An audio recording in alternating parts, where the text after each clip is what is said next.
السلام علیکم ورحمۃ اللہ وبرکاتہ۔ ہم دیکھ رہے ہیں سورۃ ال عمران آیت نمبر 2۔ القیوم، اللہ تعالیٰ القیوم ہے۔ سب صفات افعال قیوم میں شامل ہیں، کیونکہ القیوم وہ ہیں جو خود بخود قائم ہیں اور تمام مخلوقات سے بے نیاز ہیں۔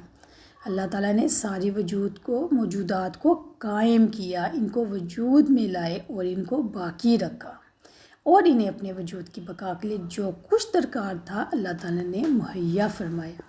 کائنات کی ہر چیز کا قیام صرف اللہ رب العزت کے ساتھ ہے۔ وہ کمزور کو برقرار رکھتا ہے تو اسے کوئی گرا نہیں سکتا، اور طاقتور کو ہٹا اور مٹا دے تو کوئی اس کو سہارا نہیں دے سکتا۔ اللہ تعالیٰ کی صفت القیوم میں کمزور اور ضعیف کے لیے حقیقی اطمینان ہے۔ جب معاملہ رب کا قیوم کے ساتھ ہے تو ساری کائنات مل کر بھی نہیں گرا سکتی۔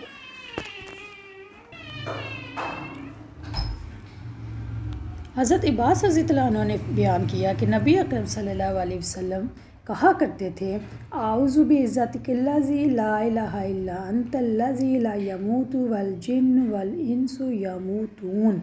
تیری عزت کی پناہ مانگتا ہوں کہ کوئی معبود تیرے سوا نہیں، تیری ایسی ذات ہے جسے موت نہیں، اور جن و انس فنا ہو جائیں گے۔ صحیح بخاری 7368۔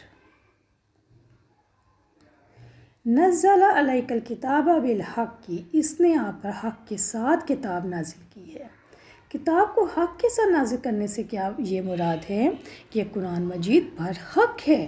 اللہ تعالیٰ نے حق کے ساتھ اس کو اتارا، اس میں کوئی شک نہیں۔ اللہ تعالیٰ نے اسے اپنے علم کے ساتھ اتارا ہے اور اس پر فرشتے گواہ ہیں۔ قرآن مجید عظیم کتاب ہے، اس کی خبریں اور احکامات حق پہ مبنی ہیں۔ اللہ تعالیٰ نے قرآن مجید کو حق کے ساتھ اس لیے نازل کیا تاکہ بندے اس کتاب کا نفع مند علم حاصل کر سکیں، اس پر عمل کر سکیں اور اپنے رب کی عبادت کر سکیں۔ مصدق لما بین یدی، جو اپنے سے پہلی کتابوں کی تصدیق کرنے والی ہے۔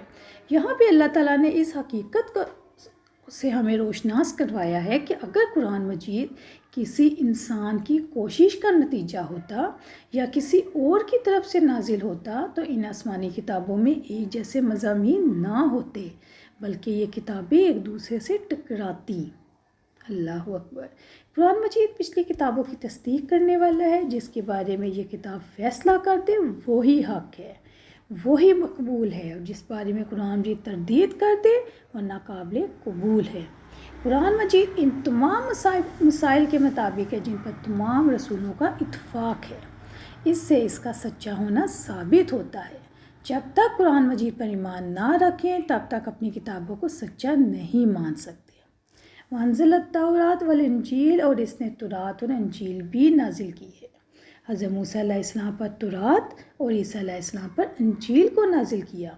قرآن مجید تورات اور انجیل میں بتائی گئی سچائیوں اور پیشن گوئیوں کا اعتراف کرتی ہے، یعنی پہلی کتابیں قرآن مجید کی سچائی کو تسلیم کرتی ہیں، کیونکہ ان میں قرآن مجید کی بشارت اور قرآن مجید میں ان کی صداقت ہے۔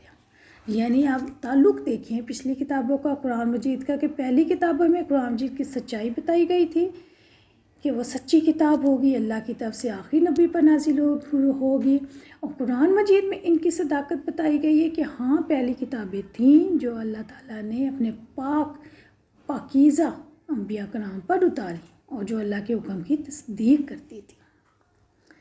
من قبل ھدی للناس، اس سے پہلے لوگوں کی ہدایت کے لیے، اور اس نے حق اور باطل میں فرق کرنے والا قرآن اتارا۔ من قبل،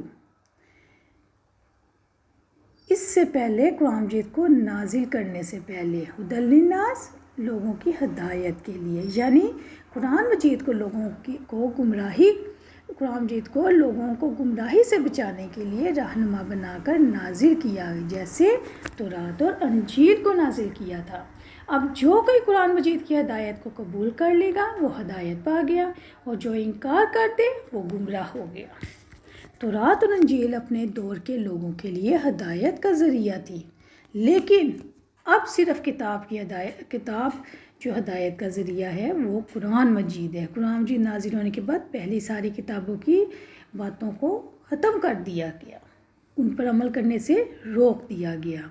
وَأَنزَلَ الْفُرْقَانَ، اور اسی نے حق اور باطل میں فرق کرنے والا قرآن اتارا ہے۔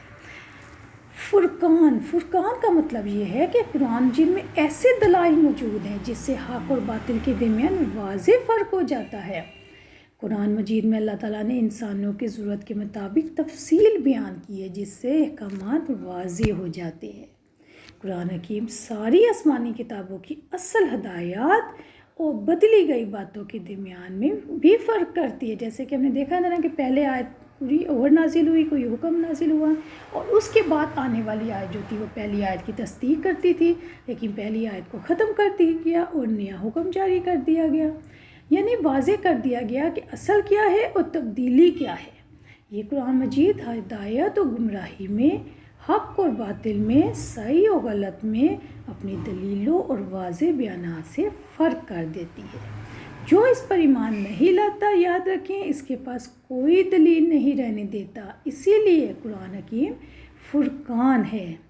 ان الذین کفروا بآیات اللہ لہم عذاب شدید، اللہ تعالیٰ نے اپنی آیات کا کفر کرنے والوں کو دھمکی دی ہے کہ جن لوگوں نے معزز رسولوں کی مخالفت کی اور اس کی آیات کو جھٹلایا، وہ انہیں انتقام لیے بغیر نہیں چھوڑے گا، ان کے لیے زبردست عذاب ہے، کیونکہ اس نے تمام شبہات کو دور فرما دیا ہے۔ اللہ تعالیٰ نے اپنی آیات کا کفر کرنے والوں کو دھمکی دی ہے کہ قیامت کے دن ان کی سخت پکڑ ہوگی، اس کے قہر و عذاب سے کوئی چھڑا نہ سکے گا، جس کی شدت کا اندازہ کرنا ممکن ہی نہیں۔ واللہ عزیز ذو انتقام، اللہ تعالیٰ عزیز ہے، سب پہ غالب ہے، اس پر کوئی غالب نہیں آ سکتا، اس کے سامنے انسان مغلوب ہو جائیں گے۔ پیاری بہنوں، اللہ تعالیٰ ذو انتقام ہے، انتقام لینے پہ قدرت رکھتا ہے، وہ بے پناہ قوتوں کا مالک ہے، اس کی پکڑ شدید ہے، وہ خوفناک انتقام بھی لے سکتا ہے، جو اس کی نافرمانی کرے گا وہ اس سے انتقام لے گا، لہٰذا اللہ کی آیات کا انکار کرنے سے بچ جاؤ۔ استغفر اللہ، ان اللہ لا یخفی علیہ، اللہ تعالیٰ بلا شبہ اللہ تعالیٰ وہ ہے جس سے کچھ بھی چھپا نہیں رہتا، نہ زمین میں نہ آسمان میں۔ اس میں اس حقیقت کا احساس دلایا جا رہا ہے کہ اللہ تعالیٰ کا علم ظاہر و پوشیدہ تمام معاملات پہ محیط ہے، اس کائنات میں اس سے کوئی چیز چھپی ہوئی نہیں ہے، کسی نیت و ارادے کو بھی اللہ تعالیٰ سے چھپایا نہیں جا سکتا۔ اللہ تعالیٰ ہی آسمان و زمین کے غیب کو جانتا ہے، کوئی تدبیر اللہ تعالیٰ سے پوشیدہ نہیں، اس لیے کوئی سزا سے بچ جائے اس کا امکان بھی نہیں۔ اللہ تعالیٰ غالب ہے، کوئی چیز اس کے علم سے باہر نہیں، اس سے کوئی چھپ نہیں سکتا، کوئی بچ نہیں سکتا، اس لیے اس کی آیات کا انکار کرنے سے باز آ جاؤ۔ استغفر اللہ العظیم، اللہ تعالیٰ ہمیں دین کی صحیح سمجھ عطا فرمائے۔ السلام علیکم ورحمۃ اللہ وبرکاتہ۔ سبحانک اللہم و بحمدک، اشہد ان لا الہ الا انت، استغفرک و اتوب الیک۔